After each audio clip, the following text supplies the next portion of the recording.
Owain ydw i, yn reiddiol dwi dod o Gyfyrddin, eis i ysgol Bromyrddin, ac dwi bellach wedi byw yng Nghaerdydd am 7 mlynedd nawr.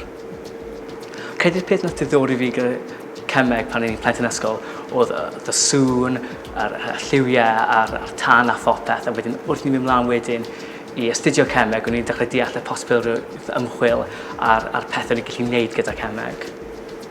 Dwi'n ymchwilio mewn gatalyddion, dwi'n defnyddio dulliau Cemeg cyfrifiadurol i astudio catalyddion ar gyfer prosesau Cemeg gwyrdd.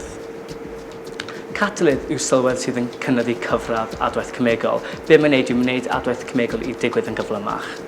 Be dwi'n neud yw dwi'n astudio catalyddion yn fanwl iawn ar y cyfrifiadau. Os beth mae'r cyfrifiadau'n gallu ni wneud yw astudio pethau ar raddfa fach a mae'n helpu ni deall sut mae catalyddion yn ymddwyn.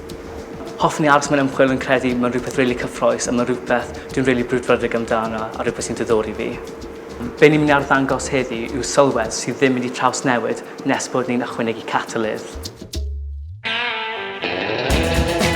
So be ni'n mynd i gweld heddiw yw enghraifft o gatalyddion. Mae gen i hydrogen peroxide sydd yn medru dadlfennu mewn i dŵr ac ocsigen, ond oherwydd mae'r egni ar gyfer y broses yma yn rhy uchel, dyw e ddim yn digwydd. Pan ni'n ychwanegu catalydd, mae hyn yn lleihau'r egni ac yn gadael i'r adwaith i digwydd, a wedyn be ni'n gweld yw dŵr a ocsigen yn cael ei ryddhau, a dyna fel ni'n gweld y ffrwydrad yma.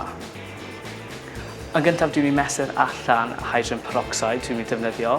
Wedyn dwi'n mynd i mesur hylifgolchi llestri ac dwi'n moyn creu swigod mwyn gweld yr adwaith yn digwydd. Wedyn dwi'n mynd i cyfuno'r ddau mewn fflasg fawr, a wedyn ychwanegu'r catalydd potassium iodide. Mae hyn wedyn mynd i adweithio i greu'r ffrwydrad yma. Fel chi'n gweld, wrth ni ychwanegu'r potassium iodide, mae'r adwaith yn dechrau, ni'n dechrau gweld newid mewn lliw. Wedyn, mae hyn yn ehangu ac yn ffrwydro ac yn dod allan o'r top, a dyma'r swigod yma ni'n gweld wrth i'r ocsigen cael ei greu.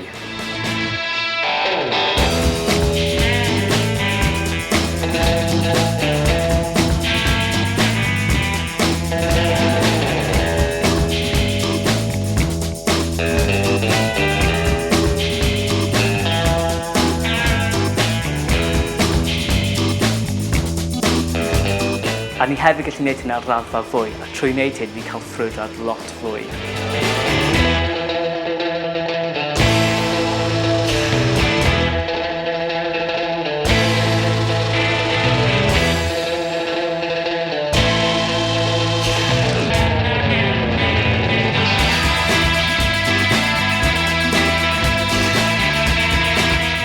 Hefyd, achos mae'r adwaith yma'n ryddhau egni, be ni'n gweld yw bod y tymeredd yn codi, felly trwy defnyddio thermometr ni'n gallu gweld y tymeredd yn cynyddu yn y swigod yma.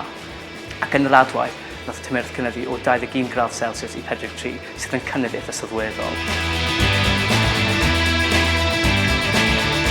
A be ni'n gweld yn adwaith yw bod ocsigen yn cael ei greu, a ni'n gallu mesur hyn trwy defnyddio splint tân, achos mae ocsigen yn fflamadwy, felly be ni'n gweld yw bod yr ocsigen yn cael ei llosgi.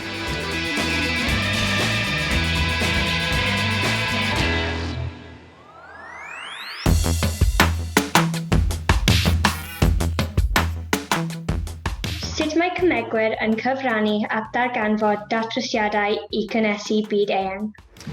Wel, dwi'n edrych ar gatalyddion sy'n cael ei defnyddio i greu tynnwyddau adnewyddadwy, a beth bydd REIN yn wneud yw creu egni mewn ffordd sydd ddim yn cyfrannu tuag at newid hinsawdd.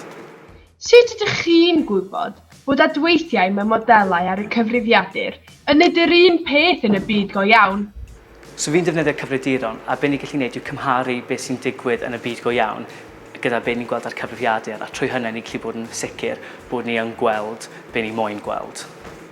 Oes rhaid bod yn dda mathemateg i wneud Cemeg? Yn syml, nac oes. Mae lot o mathemateg yn dod mewn i Cemeg, ond mae'n bwysig bod bach mwy hyderus gyda mathemateg, ond mae bod yn sgiliau mathemateg ddim mor bwysig i Cemeg. Dwi eisiau gwneud Cemeg, ydych chi'n meddwl bod e'n syniad da?